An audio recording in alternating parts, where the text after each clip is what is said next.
నా పేరు చంద్రశేఖర్ అండి. మా వైఫ్ స్వాతి. నేను సెకండ్ టైం ఇది పుణ్యలింగేశ్వర స్వామి జ్యోతిర్లింగ క్షేత్రాన్ని దర్శించుకోవడం జరిగింది. రాగానే వినాయకుడి దర్శనం, స్వామివారి పూజ, అభిషేకం చాలా చక్కగా చేశారండి. ఇక్కడ వస్తే మనసు ప్రశాంతంగా ఆహ్లాదకరంగా ఉంటుంది.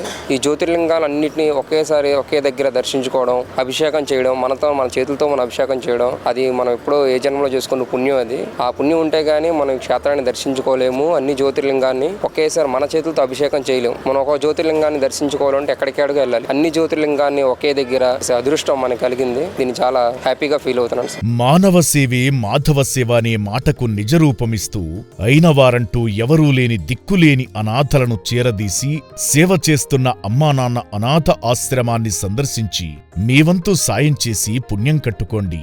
మీ ఇంట జరిగే పుట్టినరోజులు, పెళ్లి రోజుల వేళ అనాథలకు శక్తిమేర అన్నదానం చేసి మానవత్వం చాటండి. ఈ అనాథల మనుగడ కోసమే కట్టిన పుణ్యలింగేశ్వర స్వామిని దర్శించి మనోభీష్టాలు నెరవేర్చుకోండి. మీరు హుండీలో వేసే ప్రతి రూపాయి ఈ అభాగ్యుల అన్నదానానికి వినియోగించడం ఆశ్రమ వ్యవస్థాపకులు శ్రీశంకర గురూజీ ప్రధాన